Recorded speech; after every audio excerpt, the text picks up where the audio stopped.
اوكي كبرات ايرتراوያን ምናልባት የተፈልጡን እንትኾኑ ተስፋ ዓለም ሃይለ ይበሃል ኣብ ካናዳ እየ ዝቕመጥ ኣብ ካናዳ ልዕሊ 20 ዓመት ልዕሊ 20 ዓመት ተቐሚጠ ኣለኹ መብዛሕትኡ ግዜ ኣብ ትምህርትን ኣብ ፕሮፌሽናል ስራሕ ንምስራሕን የሕሊፈዮ currently I manage my own companies two of them እቲ ናይ መጀመርያ ጀነሲስ ዳታ ሶሉሽንስ ይበሃል እቲ ካልኣይ ከዓ ዲጂታል ትሬኒንግ ኣካዳሚ እቲ ካልኣይ ሜይንሊ ንኮሚኒቲና ንምጥቃም ዝተኸፍተ ካምፓኒ we train in project management and leadership right so ብዛዕባኡ ክዛረብ ኣይክብሎም መፅአ ግን just introduce ክገብር ስለ ዘለኒ ንነፍሰይ እየ መፅአ ሎሚ እታ ኒው ቻናል ዩቲዩብ ቻናል ከፊትና ዘለና ንዓለም ስፔሲፊካሊ ንኤርትራውያን ኢትዮጵያውያን ሼር ንምግባር እዩ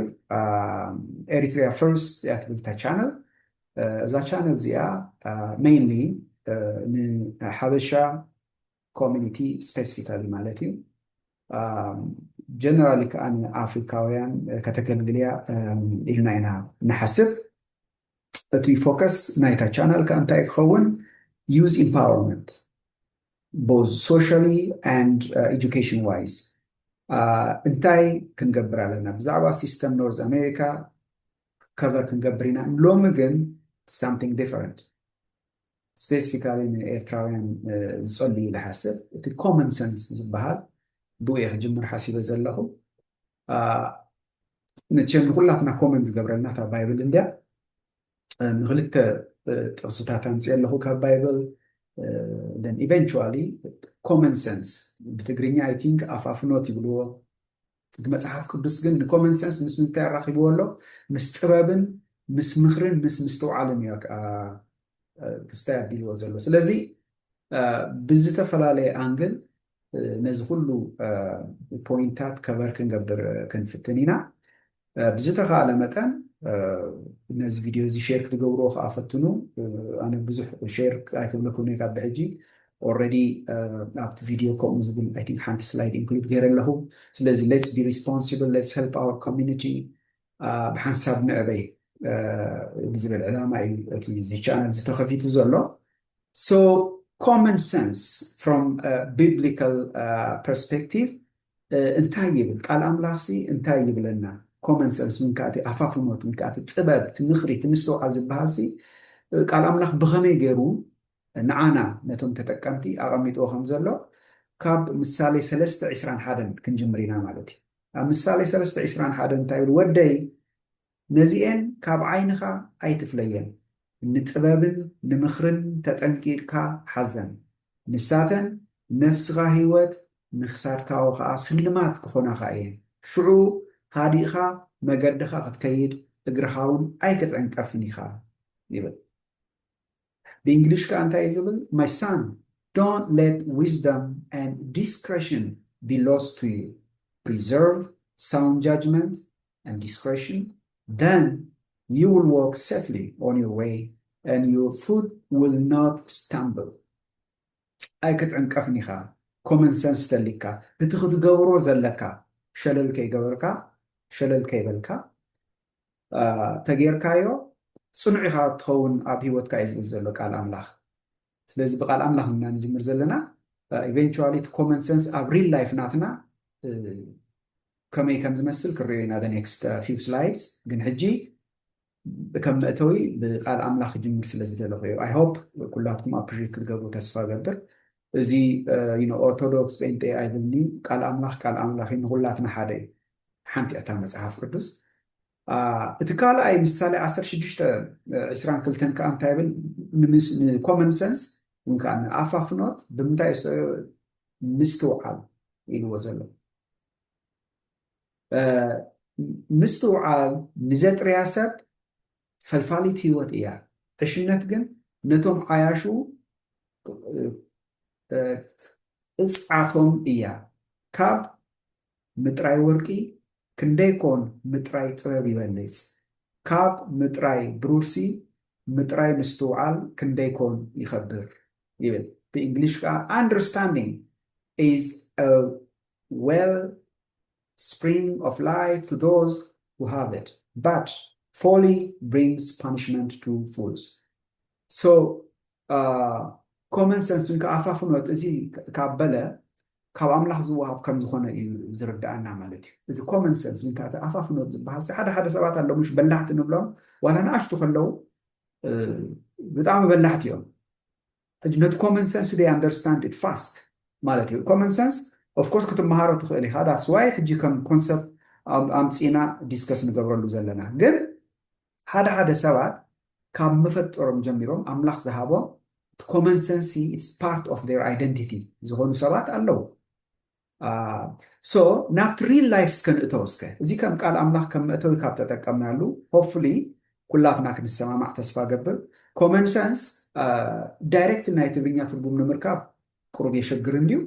ግን ተኣፋፍኖት ዝቐረበት እያ ይብል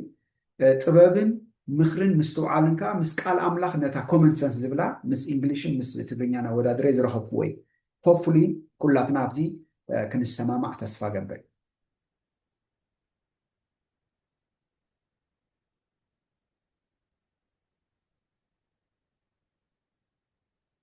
تا ኮመን ሰንስ ኣብዚ ሕጂ ተኣፋፍኖት ትበሃል ኣይ ቲንክ ንኩላትና ሕጂ ክትርዳእና እያ ብዝበለፀት ቫልዩ ናይዚ ቪድዮ ከዓ እንዳተረዳእና ክኸይድ ማለት እዩ ሕጂ ባይ ዘ ወይ ኮመን ሰንስ ብቐሊል የጀሚረ እዩ ዘለኹ ኣብ ዴይሊ ሂወትና እንታይ ይመስል ኣብ ቢዝነስ ኣብ ናይ ስራሕ ዓለም እንታይ ይመስል ኣብዚ ዲጂታል ወርልድ ከ እቲ ኮመን ሰንስ ከመይ ገና ክንጥቀመሉ ንኽእል ንብዙሓት ኤርትራውያን ባይ ዘ ወይ ዋላ ኢትዮጵያውያን እቲ ኮመን ሰንስ ዝበሃል ንፅዓዱ ካልእ ኮሚኒቲታት ኮመን ዝኾነ ሲ ንዓና ኮመን ኣይኮነን ስለዚ ፓርት ኦፍ ሲስተም ክንርድኦ ዘለና ከዓ ኣብዚ ቪድዮ እዚ ክንሪኦ ኢና ማለት እዩ ኣብ መዓልታዊ ሂወትና ንኣብነት ቅድሚ ፅርግያ ምዕላፍካ ንክልቲኡ ሸነኽ ምጥማት እዚ ሕጂ ብጣዕሚ ኮመን ክመስል ይኽእል ሪያሊቲ ግን ኣብ ብዙሕ ቦታታት ኣብዚ ዌስተርን ወርልድ ኣብ ኖርዝ ኣሜሪካ ዋላ ኣብ ዩሮፕ ክርኢ ከለና ሓበሻ ፅርግያ ክጥሕስ ኢኻ ትሪኦ ወሓንሳብ ከይጠመተ ገለመለ እቲ ዝዝውር እቲ ድራይቨር ያክቹዋሊ ዝጥንቀቕ መብዛሕትኡ ግዜ ዝተውዕልና ተኾይና ኣብ ካልእ ኮሚኒቲ ግን ኦኬ እቲ ዝጥንቀቕ ዘለዎ ሲ እቲ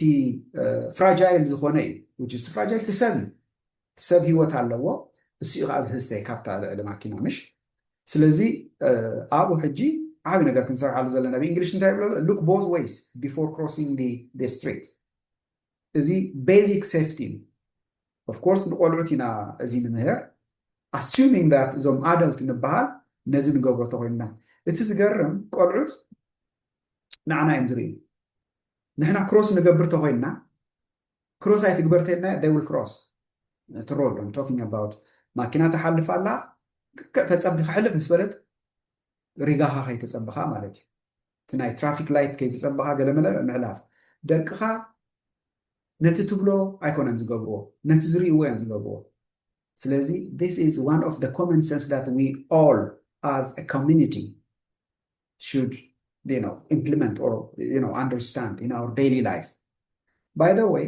ነዚ ተዘጌርናዮ ንሕና ጥራይ ኣይኮንናን ንፅረፍ ኣነ ፀሊም ኤርትራዊ እየ ስለዚ ንኤርትራውያን ብምሉእ እየ ዘፅርፍ ዘለኹ ስለዚ ቀሊል ይመስል ግን እቲ ኢፌክት ናቱ it's big ስለዚ ንነፍስና ኢልና ጥራይ ዘይኮነ ንሃገርና ወይ ንኮሚኒቲና ኢልና ንስድራና ኢልና እንገብሮ ነገር እዩ ነምበር 2 ውዑይ ነገር ኣይተንክፍ እዚ ሕጂ ኮመን ይመስል እዩ ግን ንቆልዑት ኢና ንብሎ ዓሙቕ ምክንያት ከየድልየካ ካብ ቃንዛ ወይ ሓደጋ ምውጋድ እዩ ኣነሲ ገና ክመፅእ ከለኹ ቅድሚ 22 ዓመት እዩ ዝብል ዘለኹ ኢንፋክት ኤቭሪ ናው ኤንድ ደን ከም ከምኡ የጋጥም እዩ ኦቨን ሓንሳ ኦቨን ምዃኑስ ንርስዖ ክንደሻ ኢና ኢድና ተጠቢስና ዘለና ኣብ ኦቨን ቀሊል ይመስል ኢትስ ኮመን ሰንስ ፎር መኒ ኢንፋክት ኦቨን ክጥቀሙ ከለዉ ግሎቭ ጓንት እዮም ዝጥቀሙ ፀዓዱ ኣስተውዒልኩም ተኾንኩም ንሕና ግን ሓንሳብ እዚታት ክስታይ ስቱማች ኢልና ኢድና ንጥቀም ተጠቢስና ከዓ ንወፅእ ማለት እዩ እቲ ካልእ ካብ ገዛ ምስ ወፃእኻ ማዕፆኻ ምዕፃው እዚ ከዓ ሕጂ another major problem right ኣነ ንኣብነት ሕጂ ከም ፕሪንሲፕል ኣቐሚጠ እየ ዘለኹ ከዓ ክገብሮ ጀሚረ ዘለኹ እንታይ እዩ መጀመርያ ስቕ ኢለ ወፅእ ዳሕራይ ግን ናይ ግድን ክምለስ ኣለኒ መጀመርያ ስቕ ኢለ ወፅእ ቼክ ከይገበርኩ ድሕሪኡ ተመሊሰ ኦቨን ይርኢ ምክንያቱም እታ ገዛ ነዲዳ ክትፀንሕ እያ እቲ ኦቨን ኦን ኮይኑ ክስታይ ተኢለ እቲ ኩሉ ነገር ቼክ ክግበር ዘለዎ ንካልኣይ ግዜ ኣትየ ቼክ ዝገብሮ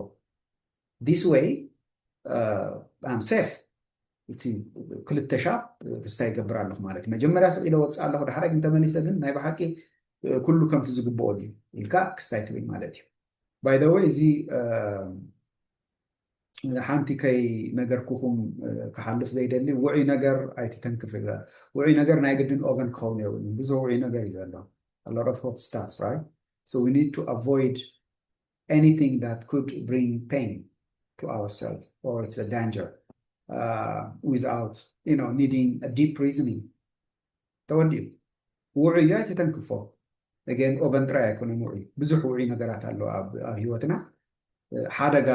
ዘምፅቶ ኮይኑ ምጥንቃቕ ከድሊ እዩ ማለት እዩ ምእትንካፍም ኣየድልይኒ ማለት እዩ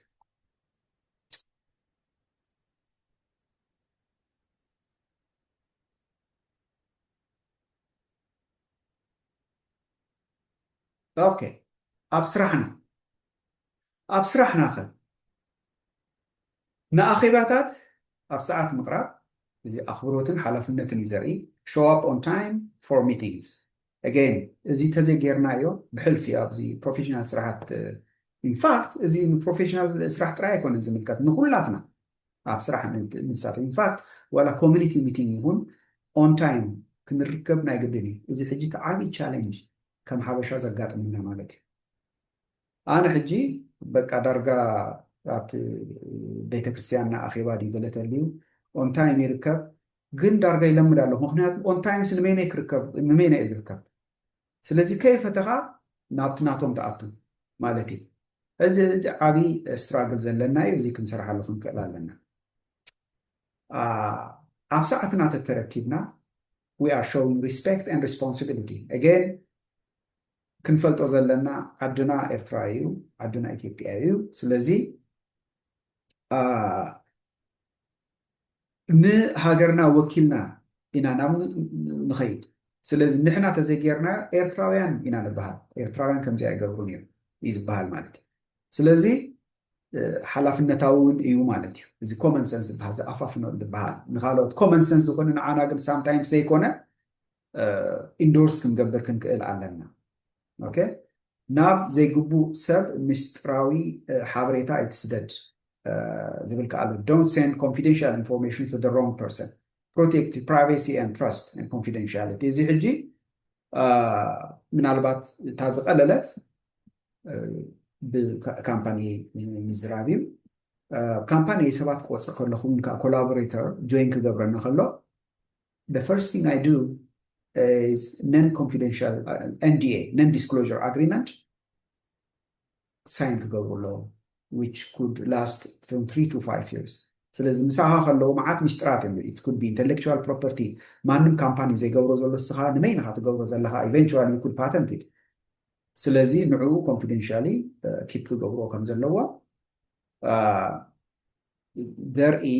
ፌርማይ ውዕል እዩ ብሓፂሩ ስለዚ እንታይ ሼር ንገብር እንታይ ንገብርን ክንፈልጥ ክንክእል ኣለና ማለት እዩ ሕጂ ንኣብነት ፋይናንሻል ኢንፎርሜሽን ንማንም ንሓውካ ከማን ኢኻ ክትኣምን ዘይብልካ ኦኬ ምክንያቱም ኢንፋክት እቲ ቱ ዌይ ክስታይ ዝብልዎ ኣሎ ምሽ ሕጂ ንኣብነት ብፓስወርድ ኣሎ ፎሎድ ባይ ናይ ፊንገርፕሪንት ክስታይ ኣሎ ክልተ ሰለስተ ሎክ ጌርካ ኢኻ ነቲ ኮንፊደንሻል ኢንፎርሜሽን ነቲ ፓስወርድካ ኩሉ ሎክ ትገብሮ ካልኦት ብሬክ ስፔሻሊ ሕጂ ኣብዚ ዲጂታል ኤራ ብጣዕሚ ክንጥንቀቕ ኣለና ከም ሓበሻ ማለት እዩ ትግርህነት ኣለና ምጥንቃቕ የድልየና እዩ ማለት እዩ ርግፀኛታት እንተዘይኮይንና ምሕታት እዚ ሕጂ ምናልባት ናተይ ኤግዛምፕል ክህብ ተኮይና ኣብ ቤት ትምህርቲ ከለኹ ኣብ ክንዲ ምሕታት እንታይ ልምዲ ነይርኒ በቃ ወፅሲ በቃ ኢንቨስቲጌት ገይረ ባዕለይ ነገራት ክገብር እዩ that's not effective actually ግዜ ምጥፋእ እዩ እንታይ ኣለዎ ነቲ መምህር ርኽብ ኣቢልካ ቀዳማይ ነገር እቲ ኢሞሽናል ኢንቴሊጀንስ ናትካ የርኢ እዩ ምክንያቱ ፅቡቅ ሪሌሽንሽፕ ምስ መምህርካ ትገብር ብምሕታትካ ማለት እዩ እንተዘይኮይኑ ከዓ ሪሰርች ክትገብር ከለካ ምናልባት ጌጋ ዝኾነ ኢንፎርሜሽን ክትህብ ትኽእል ኢኻ ክትረክብ ትኽእል ኢኻ ካብቲ ዌብ ስፔሻሊ ጉግል ዩ ካንት ሪላይ ኦን ጉግል 100% ራይት ስለዚ ክሮስ ቼክ ክትገብሮ ኣለካ እዚ ከዓ ግዜ ይወስድ እዩ ስለዚ ንዑ ኣቮይድ ንምግባር እታ ዝበለፀት እንታይ እያ ንመምህርካ ምሕታት ነቲ መምህር ተሓቶ ወይ ከዓ ኣብ ስራሕ ተኮንካ ከዓ ነቲ ሱፐርቫይዘርካ ዳይሬክትሊ ራይት እሱ ከዓ ንግበር ማለት እዩ እዚኣ ሕጂ ኣብ ብዙሓት ኤርትራውያን ዘላ እያ ስለዚ ከም ኤርትራውያን ነቲ ሲስተም ክንርድኦ ኣለና ንሲስተም ባይ ወይ ንክንርድኦ ከዓ እንታይ እዩ ኢንተራክት ክንገብር ክንክእል ኣለና ንሕና ኣብ ስራሕ እቲ ኤቲክስ ናትና ፅቡቅ እንድዩ ንዕኡ ግን ዓቢጥና ዝርኤልና ሰብ የለን ዋን ወይ ንዕኡ ከተርኢ ከዓ ፅቡቅ ሪሌሽንሽፕ ምስቲ ቦስ ናትካ ምግባር እዩ ብምሕታትን ማለት እዩ ኦኬ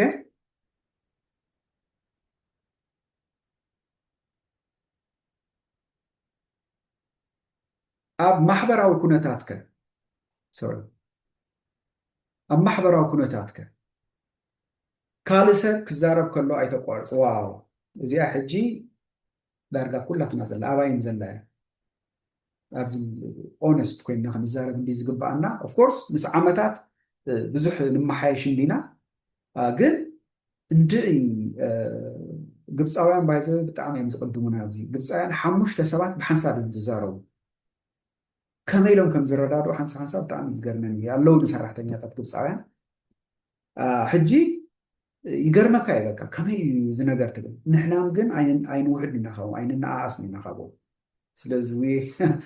ኣብዚ ክንሰርሓሉ ዝግባአና ነገር ዶንት ኢንተራፕት ወን ሳምዋን ኤልስ ኢዝ ስፒኪንግ እዚ እንታይ እዩ ዘርኢ ፖላይትነስ ን ኣክቲቭ ሊስኒንግ ምስ ዓመታት ሕጂ ሓደ ዘዕበኽይዎ ኤክስፒሪየንስ እንታይ እዩ ሞስት እቲ ኢንተራክሽን ናተይ ምስ ፀዓዱ ስለ ዝኾነ ሕጂ ፃዕዳ ክዛረብ ከሎ ምስ ወደአ ከንፈሩ እዩ ዝዓፅፍ ዋላ ከንፈሩ ኣይረአይ ዳ እምበር ንኡሽተ እያ ከንፈሩ ስቲል ግጥም እያ ትብል ስለዚ ደን ይጥምተካ ማለት እዩ ናትካ ተርኒ ማለት እዩ ስለዚ ኣፉ ክሳብ ዝዓፁ ዩ ሃቭ ቱ ወይት ዳሕራይ ናትካ እስኻ እውን ከምኡ ክትገብር ኣለካ ሕጂ እዚ ሓደ ዘዕበይዎ ጥበብ እዩ ኢለ ሓስብ ንሕና ከዓ ነዚ ክርዳእና ክኽእል ኣለዎ ስለዚ እዚኣ ክንሰርሓላ ዝግባአና ኩላትና ክንሰርሓላ ዝግባአና ነገር እዩ በጃኻ የቀኒየለይ ምባል ከዓ ብሕልፊ ንኤርትራውያን እዚኣ ዳረ ከምዘይትምልከተና እዩ ዝረኣየና ሕጂ ንልወጥ ኣለና ብርግፅ ግን ኢትስ ኮመን ሰንስ ንብዙሓት ኮሚኒቲ ሓደ ፅቡቅ ንዝገበረልካስ የቀኒየለይ ክትብሎ ፅቡቅ እዩ ፌቨር ክትሓትት ከለካ በጃኻ ፕሊዝ very very common እዚ ሕጂ ቤዚክ ማነርስ ዳት ቢልድ ሪስፔክት ወይንካ ሪሌሽንሽፕ ቢልድ መግበር እዩ ፖላይት ተኮይንካ ሰብ ኩሉ ክስታ ይብለ ኣሮጋንት ሩድ ተኮይንካ ከዓ ሰብኣይ ይቀርበካን ስለዚ ዲስ ኢዝ ዋን ዌይ ኦፍ ኤርትራውያን ትፈልጥ ኢካ እፅዋት ኢና ስለዚ እዚ ክሕግዘና ክእል እዩ ኣብቲ ሶሻል ላይፍ ናትና ማለት እዩ ኣብ ቅድሚ ህዝቢ ስሱዕ ሕቶታት ኣይትሕተት እዚኣ ሕጂ ቁሩብ በርቲዓትን እንደ ዶንት ኣስክ ሴንሲቲቭ ኮስችንስ ኢን ፐብሊክ ኣየና እዩ ሴንሲቲቭ ኣየና እዩ ሴንሲቲቭ ዘይኮነ ክንፈልጥ ክንክእል ኣለና ሴንሲቲቭ which is ንዓይሺ ሽመይ ተሓቲትካኒ whether it is public or in private no problem ብዛዕባ ኣበይ ኢንቨስት ገብር ሕጂ ንኣብነት ተሓቲትካኒ that's a problem right that's sensitive I may not even tell you while the private ተሓተትካኒ ማለት ስለዚ እንታይ ይሕተት እንታይ ይሕተትን ክንፈልጥ ክንክእል ኣለና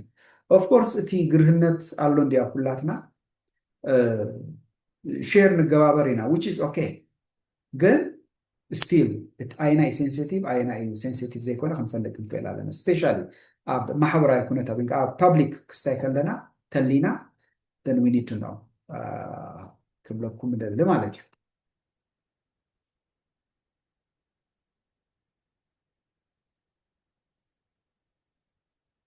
እቲ ካልእ እዚኣታ ናይ መወዳእታ እያ ንሎሚ ማለት እዩ ዘመናዊ ዲጂታል ሂወትና ክንታይ ይመስል when it comes to common sense modern digital life. Don't share personal information with strangers online. هجي فتينا تسألينا from now on 21st century, the second half of the 21st century, حجينا دحر our life is gonna be digital. فتينا تسأليني. ስለዚህ ሓደ ካብቲ ኣብዚ ቻነል እዚ ክምህረሉ ዝደሊ እንታይ እዩ financial literacy and digital knowledge ኣብኡ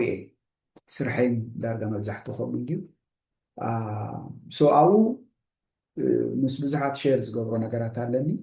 ሰብስክራይብ ግበሩ ባይዘወይ ኦኬ ኣይክብለኩም ኢለ ነይረ ግን ኢለያ ሶ እታ መጀመርያ ኣዶፕት ክንገብራ ዘለና ውልቃዊ ሓበሬታ ምስ ዘይትፈልጦም ሰባት ብኢንተርኔት ኣይተካፈል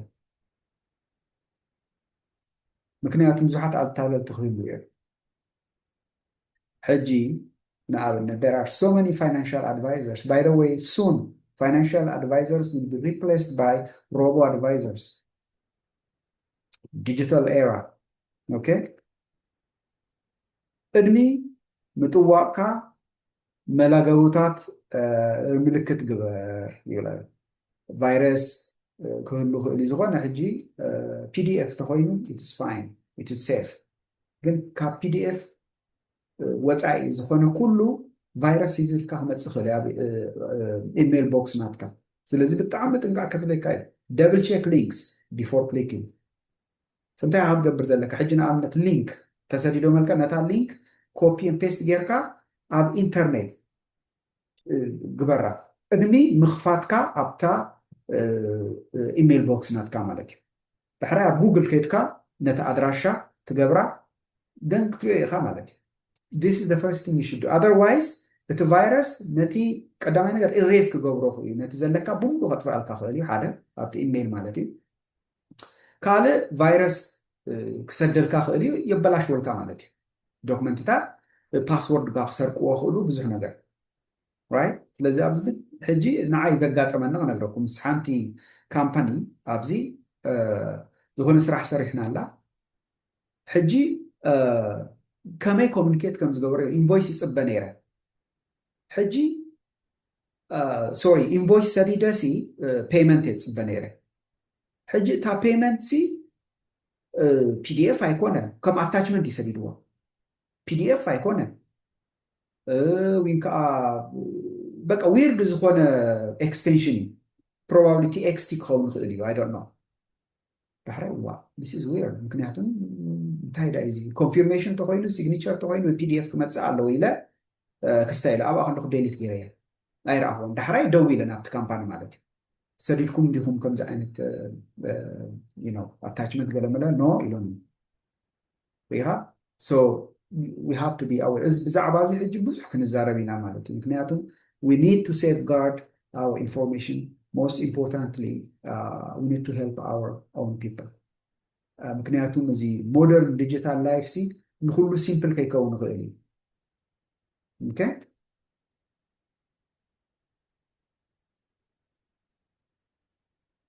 yeah so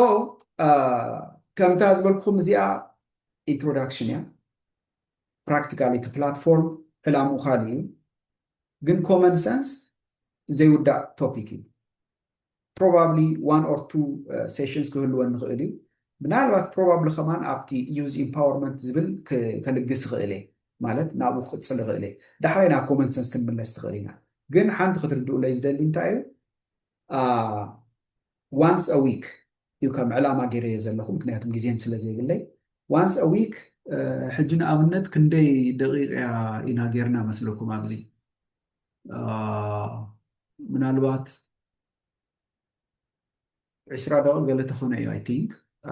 ስለዚ ግን እቲ ባጀት እቲ ዝሓስቦ ዘለኹ እንታይ እዩ not more than 15 minutes at a time 15 minutes effective ዝኾነ ቪድዮ ተዳልየልኩም I think that should be good ኢሜል ክትሰዱለይ ትኽእሉ ኢኹም ኮመንትኩም ስደዱለይ እንታይ ዓይነት ቶፒክ ከም ትደልዩ ከዓ just send me ግን ተን ቶፒክ ብዙሓት ኤርትራውያን ኣብዚ ዩቲዩብ ክስታይ ስለ ዘለው ኣነ ፎከስ ክገብሮ ደለይ ዘለኹ ዩዝ ኢምፓወርመንት እዩ both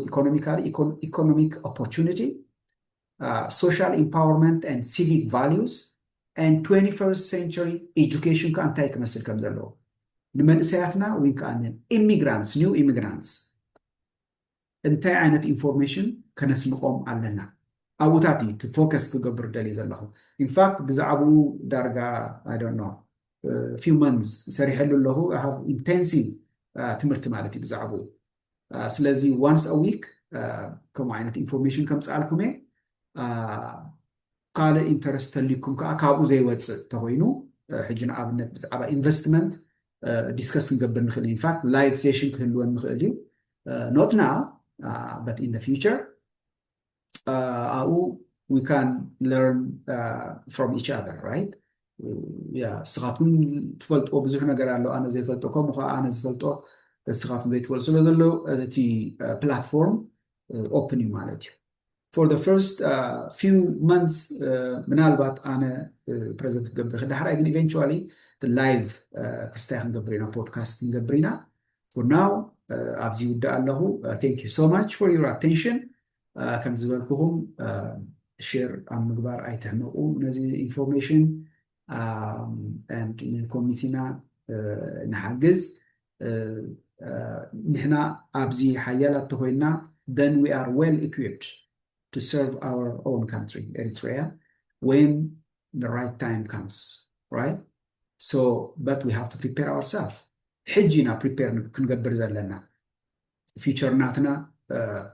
مزاينا تصبقهم تخوين مالتي. Thank you so much.